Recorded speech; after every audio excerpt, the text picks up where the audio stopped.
Assalamualaikum warahmatullahi wabarakatuh. Salam sejahtera bagi kita semua. Perkenalkan, saya Maulina Triani.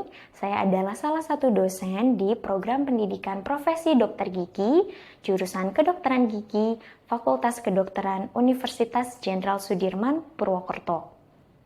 Video ini saya susun sebagai pernyataan diri dosen dalam unjuk diri Tridharma Perguruan Tinggi yang digunakan sebagai salah satu syarat untuk sertifikasi dosen pada gelombang pertama tahun 2025.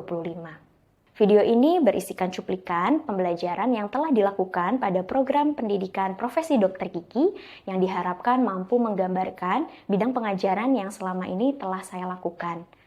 Adapun video ini menggambarkan pembelajaran pada salah satu mata kuliah yang saya ampu, yaitu IKGA 1 atau Ilmu Kedokteran Gigi Anak 1 dengan metode DIA atau Delivery, Interaction, and Assessment. Mata kuliah IKGA 1 yang saya ampu bersama tim teaching dan juga dosen pendidik klinis diselenggarakan pada semester pertama dengan bobot 1 SKS. Mata kuliah IKGA 1 merupakan mata kuliah yang mempelajari pemeriksaan dasar pada pasien anak, karies risk assessment, pengisian rekam medis anak, serta mempelajari tindakan pencegahan karies beserta evaluasinya sehingga mahasiswa mampu mencapai kompetensi sesuai dengan standar kompetensi dokter gigi Indonesia. Capaian lulusan prodi pendidikan profesi dokter gigi yang dibebankan pada mata kuliah IKGA 1 diantaranya yang pertama, mampu berpikir logis berlandaskan bukti ilmiah atau evidence based dan mengikuti perkembangan keilmuan kedokteran gigi atau long life learner. Yang kedua, mampu menerapkan komunikasi efektif dalam pendidikan kesehatan gigi dan mulut. Yang ketiga, mampu melakukan penelatsanaan klinik untuk mencapai kesehatan gigi dan mulut melalui tindakan promotif, preventif, kuratif, dan rehabilitatif secara profesional. Beberapa capaian pembelajaran pada mata kuliah IKGA 1 yaitu yang pertama, mampu melakukan telaah jurnal dan mempresentasikan hasil telaah jurnal kasus kedokteran gigi anak sesuai dengan evidence-based dentistry secara mendalam. Yang kedua, mampu melakukan tindakan pencegahan karies pada anak secara mandiri sesuai dengan hasil pemeriksaan fisik, penegakan diagnosis, dan penentuan rencana perawatan. Yang ketiga, mampu melakukan evaluasi secara kritis terhadap hasil perawatan tindakan pencegahan karies gigi yang telah dilakukan. Beberapa bahan kajian atau materi pembelajaran di IKGA 1 yaitu yang pertama ada seminar jurnal dan audiensi, kemudian pemeriksaan kompleks kraniofasial pada anak, kemudian karies risk assessment, dan pengisian rekam medis anak. Yang berikutnya adalah melakukan oral profilaksis untuk pencegahan gingivitis pada anak. Yang ketiga, melakukan tindakan pencegahan karies dengan melakukan TAF atau topical aplikasi fluoride. Dan berikutnya adalah melakukan tindakan pencegahan karies pada anak dengan pit and fissure sealant beserta evaluasi perawatannya. Dan yang terakhir adalah melakukan tindakan pencegahan berupa preventive resin restoration atau PRR beserta evaluasi perawatannya.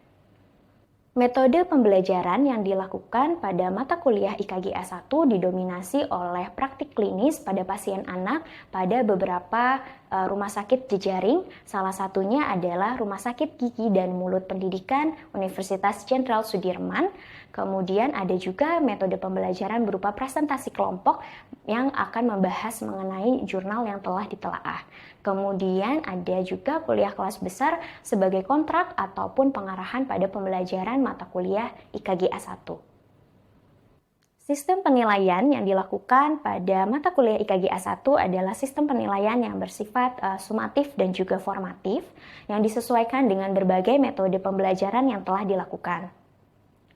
Pada penilaian untuk praktik klinik pada pasien, kita melakukan penilaian yang paling besar sebanyak 80% dari bobot nilai yang ada melalui checklist berupa DOPS atau Direct Observational of Procedural Skills. Kemudian kami juga melakukan penilaian pada hasil telaah jurnal berupa presentasi dan juga audiensi sebanyak 15% dan 5% terakhir penilaian dilakukan dari evaluasi materi ataupun teori secara computer based test atau CBT. Demikian gambaran umum mata kuliah Ilmu Kedokteran Gigi Anak 1 atau IKGA 1 yang saya ampu. Selanjutnya akan ditayangkan cuplikan pembelajaran pada tatap muka kelas besar secara sinkronus pada saat kontrak pembelajaran. Kemudian ada juga presentasi dan diskusi dari telaah jurnal yang telah dilakukan dan cuplikan praktik klinik pada pasien anak di Rumah Sakit Gigi dan Mulut Pendidikan Universitas Jenderal Sudirman. Selamat menyaksikan. Assalamualaikum warahmatullahi wabarakatuh. Waalaikumsalam warahmatullahi wabarakatuh. Selamat datang adik-adik kelas 26 ya. Selamat sebelumnya sudah masuk ke tahap profesi dokter gigi, di mana nanti kita pelan belajarannya akan lebih advance lagi ya, karena kan mungkin kemarin sudah lulus S1 ya, pembelajarannya fokus pada teori dan juga pemantapan praktik terbatas pada pantung. Nanti untuk di profesi adik-adik akan menangani pasien secara langsung ya, jadi mungkin saya akan memberikan pengarahan terlebih dahulu untuk bidang IKGA, untuk mata kuliah IKGA 1 ya. Oke. Bisa kita langsung mulai saja ya. Mungkin sebelum kita mulai, kita berdoa terlebih dahulu, berdoa menurut agama dan kepercayaan masing-masing, dipersilakan. Oke, berdoa selesai. Oke. Kita langsung lanjut untuk pengarahan mata kuliah IKGA 1, di mana nanti ini bobotnya adalah 1 SKS, dan IKGA 1 ini nanti adik-adik akan memperdalam lagi terkait journal reading, kemudian pemeriksaan dasar pada pasien anak, kemudian perawatan-perawatan yang sifatnya preventif atau pencegahan karies pada anak. Karena ini baru semester 1 ya, jadi kita mungkin dari tindakan-tindakan yang sederhana terlebih dahulu ya. Nanti di semester berikutnya akan yang lebih advance lagi. Oke, kemudian untuk daftar referensinya akan ada banyak sebenarnya buku yang biasa kita gunakan ya. Nanti mungkin untuk lebih lengkapnya akan saya berikan di buku modul IKGA 1 ya. Nanti bisa diakses juga untuk beberapa referensinya. Kemudian untuk tim SMF IKGA nanti ketuanya ada Dr. Ali Takwim, spesialis kedokteran gigi anak, kemudian PJ pendidikannya ada saya. Kemudian nanti ketika adik-adik melakukan kerja pasien, nanti akan ada beberapa DPJP yang terlibat ya. Sebagai berikut ada Dr. Ali, saya, Dr. Rina, Dr. Kiki, Dr. Okta, Dr. Janti, Dr. Dian, Dr. Haris, Dr. Enggar, dan Dr. Mas Riana. Semua sudah kenal ya sama dokter-dokternya ya. Oke, selanjutnya untuk sistem pembelajaran dan requirement kita tetap mengacu pada SKDGI atau Standar Kompetensi Dokter Gigi Indonesia, di mana sebenarnya ini adalah keseluruhan untuk bidang ilmu IKGA. Tapi nanti kita akan split di beberapa semester ya. Untuk semester pertama ini nanti kita fokus pada prinsip keselamatan pasien dalam praktik kedokteran gigi anak, komunikasinya, kemudian manajemen perilaku ya, kemudian pemeriksaan fisik dan kompleks kraniofacial, kemudian oral profilaksis sampai ke tindakan pencegahan karies. Di mana kedalamannya dia adalah 4 ya, dan 4 ini berarti adik-adik diharapkan mampu melakukan tindakan secara mandiri kepada pasien ya. Kemudian, nah untuk requirement-nya sebagai berikut ya, nanti bisa dilihat, nanti kita akan ada audiensi atau presentasi jurnal dulu. Nanti untuk jurnalnya sudah dibagikan ya, nanti bisa diakses di LDRU. Nanti untuk jurnalnya silakan dipelajari dan pembagian kelompoknya pun sudah dibagi. Ya, nanti kita minggu depan akan seminar jurnal ya, biasa ya. Nanti untuk jadwalnya akan saya konfirmasi lagi. Ya, kemudian setelah itu nanti adik-adik akan mengerjakan DHE, yang termasuk dari pemeriksaan, kemudian pengisian rekam medis anak, kemudian karies risk assessment sebanyak 2 kali ya repetisinya, kemudian ada ujian mini CX-nya sebanyak 1 kali, kemudian melaksanakan topikal aplikasi fluoride 1 kali, kemudian visur sealant dan juga kontrol visur sealant sebanyak 1 kali, kemudian preventive resin restoration dan kontrolnya sebanyak 1 kali, dan nanti terakhir di akhir semester kita akan melaksanakan progress test. Masing-masing komponen ini punya bobot nilai yang berbeda-beda. Jadi nanti dari bobot nilai ini kita akan akumulasikan untuk menjadi IPK mata kuliah IKGA 1 di akhir semester ya. Nah, untuk alur kerjanya sama mungkin seperti bidang ilmu yang lain ya, bahwa nanti adik-adik silakan mencari pasien sesuai dengan indikasinya, kemudian menjadwalkan diri dan membuat referat untuk persiapan kerja. Kemudian konfirmasi kepada DPJP H-1 kalau mau kerja ya. Kemudian nanti pada hari H kerja silakan nanti kerja pasien, melakukan pemeriksaan pada pasien, kemudian melaporkan hasilnya kepada DPJP dan kita lakukan responsi dulu ya. Kita diskusi dulu sebelum kalian melakukan tindakan kepada pasien untuk memastikan apakah adik-adik ini benar-benar paham dengan prosedur yang nantinya akan dilakukan. Begitu. Kemudian nanti silakan kalau sudah selesai responsi bisa melakukan tata laksana pada pasien apabila memang pasiennya indikasi untuk dilakukan perawatan. Kemudian melengkapi administrasi dan mengisi resum. Dan juga jangan lupa untuk meminta penilaian ya kepada DPJP. Kemudian ini format referatnya ya, cukup 10 halaman saja, tidak perlu terlalu banyak. Nanti isinya ada cover, definisi sesuai kasus yang kalian angkat, indikasi, kontraindikasi, alat bahan, prosedur kerja, KIE, dan juga referensi yang nanti akan kalian bawa sebelum nanti kalian kerja pasien, dan nanti akan responsi terlebih dahulu untuk membahas hal-hal utama yang nanti mungkin akan berkaitan dengan perawatan yang akan kalian lakukan ya. Kemudian jangan lupa diisi juga ya resume IKGA-nya supaya nanti kalian terbiasa untuk mengisi secara detail seperti rekam medis dari pasien anak ya, mulai dari pemeriksaan anamnesa, pemeriksaan klinis, sampai nantinya kita menentukan rencana perawatan apa saja yang bisa dilakukan pada pasien tersebut. Oke, mungkin itu dulu pengarahan awal ya untuk bidang ilmu IKGA. Mungkin sampai sini ada yang mau ditanyakan terlebih dahulu? Silakan, Tania. Baik dokter, izin bertanya. Perkenalkan, nama saya Ritania Anggitya Putri dari Koas 26. Izin bertanya dok, terkait seleksi kasus, jadwal detail, dan juga pembagian DPJP, dapat kami akses di mana ya dok? Oke. Baik, untuk tadi ya seleksi kasus, karena nanti ada banyak kasus yang akan kalian kerjakan di IKGA 1, kemudian ada pembagian DPJP dan juga jadwalnya. Nanti akan saya share ya di LDIRU juga, mulai dari jurnal, kemudian pembagian DPJP, jadwalnya, dan seleksi kasus beserta materi pengarahan hari ini. Nanti bisa kalian akses melalui LDIRU. Sudah punya akunnya ya? Sudah. Oke. Mungkin itu ya yang bisa saya sampaikan, kurang lebihnya saya mohon maaf. Kita tutup untuk pengarahan pada siang hari ini. Assalamualaikum warahmatullahi wabarakatuh. Selamat pagi, Assalamualaikum warahmatullahi wabarakatuh. Waalaikumsalam warahmatullahi wabarakatuh. Baik adik-adik, hari ini kita akan melaksanakan seminar jurnal bidang IKGA ya. Seperti yang sudah kita jadwalkan di minggu kemarin pada saat pengarahan bidang ilmu. Hari ini kita akan mendengarkan presentasi dari teman-teman yang sudah membahas ataupun menggali dari satu jurnal dari yang sudah diberikan sebelumnya. Ya, sebelum kita memulai seminar jurnal pada pagi hari ini, alangkah baiknya kita awali dengan berdoa menurut agama dan kepercayaan masing-masing. Dipersilakan.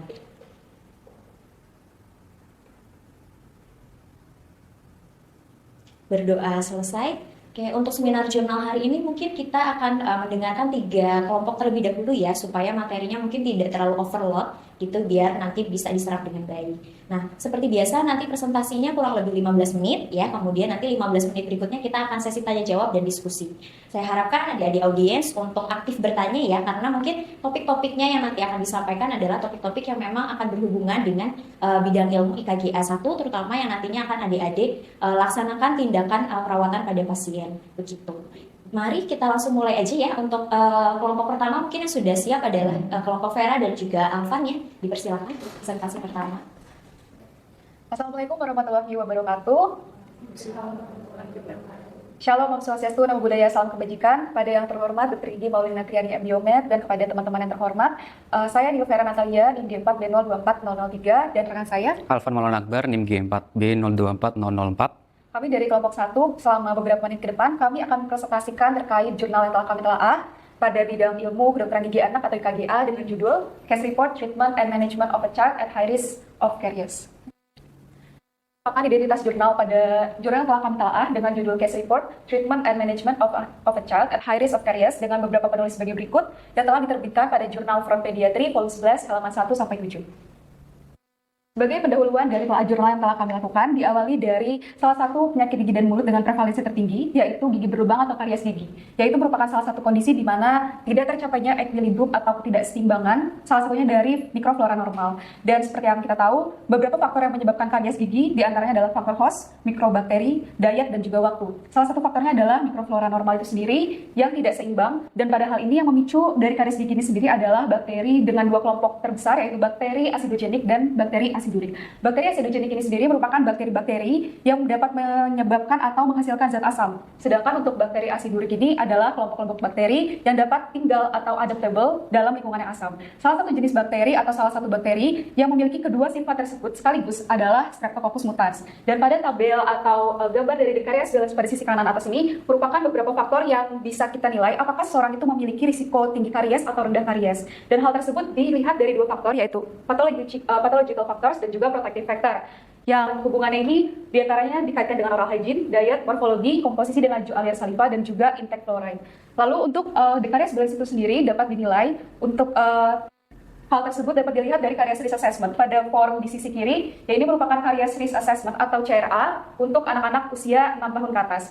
Dan hal ini dapat dijadikan pertimbangan untuk penata laksanaan ke depannya. Apabila kita menjumpai seorang anak dengan risiko karies, kita dapat melakukan penilaian berdasarkan Careers Risk Assessment tersebut. Dan hal ini, menurut 5 Level of Prevention Level and Clark, dapat diklasifikasikan menjadi beberapa lini untuk tahapan tata laksananya, dimulai dari health promotion, specific protection, early diagnosis and treatment, disability limitation, dan juga rehabilitation.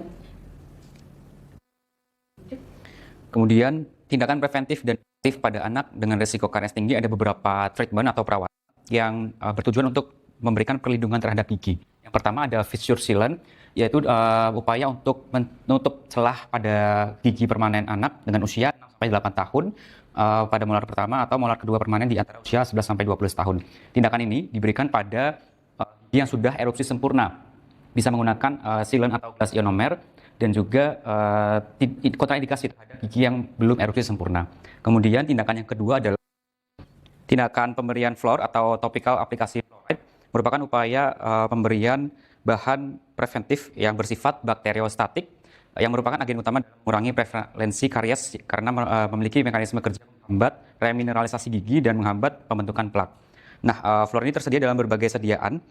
Contohnya diantaranya adalah larutan atau gel berupa sodium fluoride atau NaF sebesar 2%, kemudian stannous fluoride atau SNF2, 8% acidulated phosphofluoride atau APF, dapat berupa varnish ataupun foam atau mousse. Kemudian tindakan selanjutnya yaitu restorasi, yang dalam hal ini disebut sebagai preventive restoration. Kemudian pemilihan bahan ini biasanya digunakan gas inomercement atau GIC yang umum digunakan untuk merestorasi gigi geraham pertama yang mengalami karies. GIC ini dapat berperan dalam menambal sementara gigi karies untuk memberikan waktu bagi anak untuk menyelesaikan diri dengan gigi yang telah direstorasi. Kemudian juga GIC ini dapat melepaskan fluor sehingga dapat memberikan nilai tambah bagi sifat preventif yang telah dilakukan restorasi terhadap gigi tersebut. Kemudian konklusi atau kesimpulan dari kajian ini yaitu pencegahan primer pada anak yang berisiko karies tinggi dapat disimpulkan bahwa anak yang berisiko karies tinggi ini harus mendapatkan perhatian khusus, karena perawatan intensif dan ekstra yang harus dilakukan untuk menghilangkan karies atau setidaknya mengurangi terjadinya karies tinggi sehingga bisa menjadi rendah. Kemudian tindakan pencegahan yang lebih baik itu dilakukan pencegahan primer dengan cara modifikasi kebiasaan anak, kemudian perlindungan terhadap gigi, kemudian manajemen karies yang dipersonalisasi itu juga penting harus diterapkan berdasarkan siklus kehidupan dari pasien itu sendiri. Kemudian juga perlu dilakukan rencana perawatan yang lebih komprehensif dari profesional gigi untuk mengidentifikasi dan mengevaluasi risiko karies pada anak dengan memahami etiologi dan patologi secara menyeluruh pada masing-masing pasien. Kemudian untuk pustakanya sebagai berikut yang telah kami cantumkan. Mungkin sekian presentasi dari kami, kurang lebihnya kami mohon maaf. Kami kembalikan lagi kepada Dr. Tria. Oke, baik. Kita tadi sudah mendengarkan presentasi dari Alvan dan Vera. Mungkin ada yang mau bertanya, silakan. Oke, dari Verina dan Novita ya. Izin bertanya dokter, sebelumnya perkenalkan saya Verina Ayum Hadani Haibar dengan NIM G4B 024001. Di sini saya izin bertanya terkait apa yang sudah dipaparkan oleh Vera dan Mas Alvan tadi. Untuk pertanyaannya sendiri, bagaimana penerapan dari pendekatan individual atau personalis itu dapat diterapkan dalam manajemen karies pada anak. Seperti itu dokter. Terima kasih dokter. Baik, terima kasih Dr. Tria atas kesempatannya. Sebelumnya perkenalkan, nama saya Novita Sekar dengan NIM G4 B024002. Saya izin bertanya terkait presentasi kelompok Mas Alvan dan juga Vera. Mengapa kita perlu melakukan careers risk assessment sebelum merancang rencana perawatan pada anak? Terima kasih dokter. Baik, terima kasih atas pertanyaannya Verina. Apa yang dimaksud sebagai individual personalized care atau perawatan individualisasi, yaitu perawatan yang dikhususkan pada setiap anak dengan risiko kariesnya tersendiri.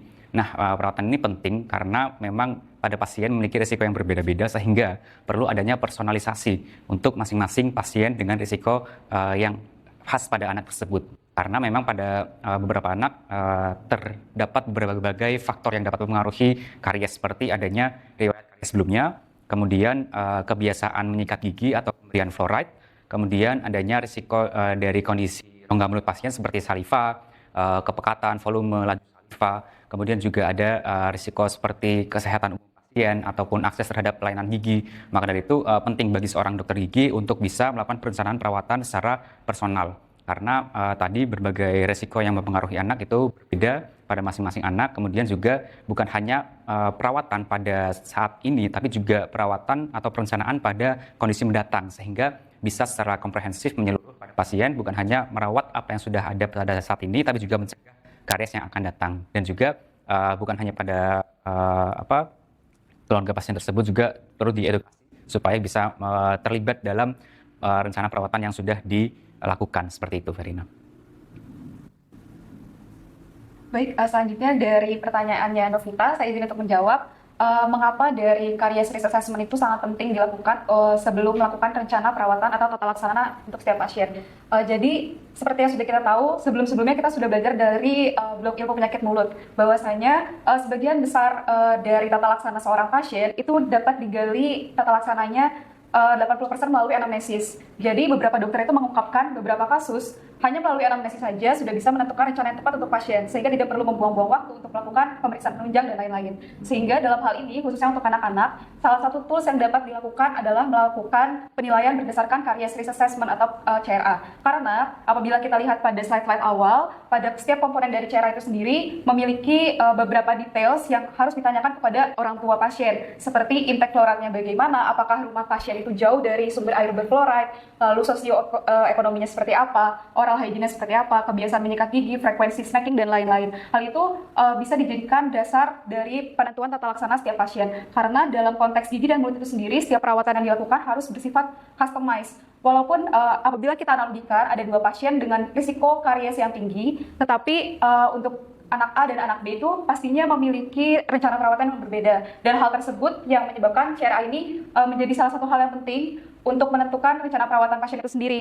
Karena untuk melakukan tata laksana atau treatment itu harus berdasarkan etiologi. Apabila etiologinya tidak dihilangkan, ya penyakit itu akan menetap selamanya gitu. Sehingga itulah alasan mengapa CRA ini sangat penting dilakukan sebelum melakukan tata laksana, khususnya untuk pasien anak. Seperti itu. Oke, kita sudah mendengarkan 3 presentasi ya untuk hari ini. Mungkin kita cukupkan dulu untuk seminar jurnalnya. Nanti kita akan lanjutkan di hari berikutnya ya. Semoga materi hari ini bisa bermanfaat untuk adik-adik dan bisa diterapkan nanti pada saat melakukan tindakan perawatan pada pasien anak. Oke, kurang lebihnya saya mohon maaf. Selamat siang. Assalamualaikum warahmatullahi wabarakatuh. Permisi dokter. Permisi dok, saya Syerihan Koas 26 yang pada siang hari ini berencana untuk PKK requirement perawatan TAF. Izin melapor dok bahwa pasien sudah datang bersama wali dan operator dan asisten sudah siap. Oke, silakan dimasukkan dulu pasiennya dan lakukan pemeriksaan awal dulu ya. Kalau sudah dilakukan nanti laporan lagi ke saya. Siap dokter, terima kasih atas arahannya dok. Ya. Permisi dokter. Permisi dokter. Dok. Saya Syerihan dok, Koas 26 yang sedang PKK requirement perawatan TAF dok. Izin melapor bahwa pasien sudah saya periksa dan izin untuk melapor SOP-nya dok. Iya. Untuk subjektifnya, pasien anak usia 8 tahun datang bersama ibunya mengeluhkan gigi depannya ada bercak putih dan ingin diperiksa. Kemudian untuk objektifnya terdapat bercak putih atau white spot lesion pada gigi anterior. Asesmennya yaitu white spot lesion dan untuk planningnya perawatan TAF dok. Oke. Indikasinya TAF apa deh? Untuk indikasi perawatan TAF itu ada yang pertama, pasien anak yang memiliki risiko karies sedang sampai tinggi dok. Kemudian pada gigi permanen muda yang akarnya belum menutup sempurna. Kemudian gigi dengan white spot lesion. Kemudian pada anak yang konsumsi kadar gulanya tinggi atau sedang mengonsumsi obat-obatan yang mengurangi laju saliva dok. Kemudian pada anak berkebutuhan khusus dan kurang bisa menjaga kebersihan rongga mulutnya. Kalau misalkan nanti setelah saya cek memang indikasi TAF, nanti untuk prosedur kerjanya gimana? Oke dok, yang pertama dilakukan pemeriksaan subjektif dan objektif, kemudian memberikan informed consent kepada walinya atau orang tuanya dok. Setelah itu pasien diinstruksikan untuk kumur dengan air yang dicampur povidone iodine, kemudian dilakukan oral profilaksis dulu dok menggunakan pasta pumice dan rubber cup. Setelah itu dibersihkan dan dikeringkan. Selanjutnya isolasi menggunakan cotton roll pada gigi anterior dan menggunakan suction dok. Kemudian setelah itu bisa dilakukan aplikasi TAF pada seluruh permukaan gigi menggunakan microbrush. Kemudian ditunggu hingga mengering dok. Setelah itu melakukan edukasi kepada pasien dan orang tuanya. Oke, Saya cek dulu ya kondisi pasiennya apakah memang indikasi. Nanti kalau misalkan setelah saya cek indikasi nanti baru bisa dilakukan perawatannya. Ya, baik, terima kasih dok. Selamat siang Ibu. Siang, dok. Saya Dokter Maulina. Iya. Sebagai dokter penanggung jawab pasien pada siang hari ini. Iya. Saya mohon izin ya Ibu, nanti mungkin saya akan memeriksa kondisi rongga mulut anak Ibu dan juga akan mengawasi selama proses perawatan nanti. Iya. Iya, dok, silahkan. Halo, selamat siang Ade. Tante dokter izin cek kondisi giginya boleh? Oke. Ini diperiksa dulu ya. Silakan, Sherry dibacakan hemogramnya. Baik dokter, 55 okar, 54 okar, 13 show, 12 pre, 11 show, 21 show, 22 pre, 23 show. Oke, baik. Sehari tadi sudah saya lakukan pengecekan ya dari hasil pemeriksaannya. Nanti tolong dicek lagi ya di 54 ya apakah benar okar. Kemudian ini sudah sesuai dengan indikasi TAF, jadi silakan untuk dilakukan perawatan. Ya, baik dokter, terima kasih dok.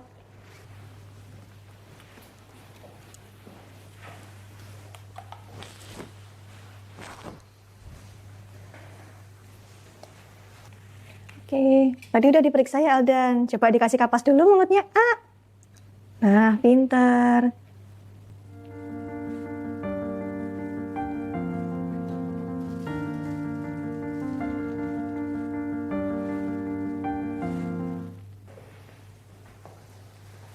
Permisi dokter, izin melapor bahwa perawatan TAF-nya sudah selesai saya lakukan dok. Oke, saya cek ya. Baik dok.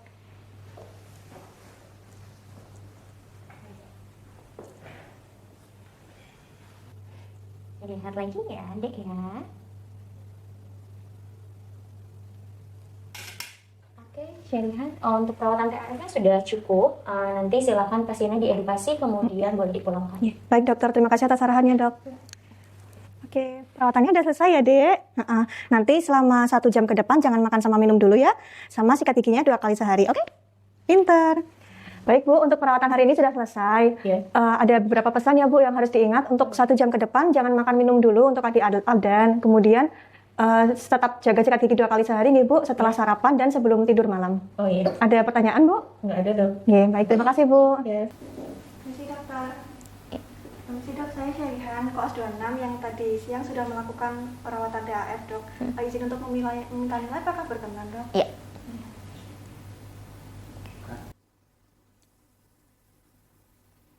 Oke, bagaimana Sherry tadi setelah melakukan perawatan TAF ada kesulitan atau tidak? Alhamdulillah lancar sih dok tadi. Pasiennya juga sangat kooperatif dok. Untuk aplikasinya tadi sudah merata ke seluruh permukaan dok. Oke, memang tadi setelah saya cek tindakannya sudah sesuai dengan SOP ya. Sherry juga sudah memahami nanti perawatannya seperti apa, indikasinya bagaimana. Cuma memang mungkin tadi kekurangannya adalah kurang teliti aja tadi pada saat pemeriksaan odontogram. Nanti mungkin untuk berikutnya, pasien berikutnya silakan lebih teliti lagi ya untuk melakukan pemeriksaan objektif kepada pasien secara menyeluruh. Oke, pasiennya sudah dipulangkan? Sudah. Oke, kalau begitu berarti sudah selesai ya untuk PKK pada siang hari ini. Terima kasih dok atas arahannya. Iya.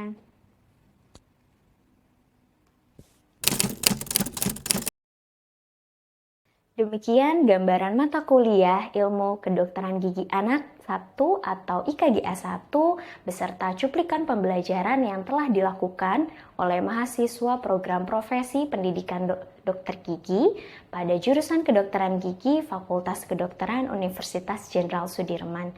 Semoga bisa menggambarkan tentang bidang pengajaran untuk pernyataan diri dosen dalam unjuk kerja Tridharma Perguruan Tinggi. Saya mengucapkan terima kasih kepada seluruh tim asesor dan juga panitia sertifikasi dosen tahun 2025 Universitas Jenderal Sudirman, Fakultas Kedokteran, Program Studi Pendidikan Profesi Dokter Gigi, dan juga rekan sejawat dosen serta mahasiswa yang saya cintai. Saya mohon maaf apabila dalam pembuatan video ini ada banyak kekurangan dan kesalahan. Wassalamualaikum warahmatullahi wabarakatuh.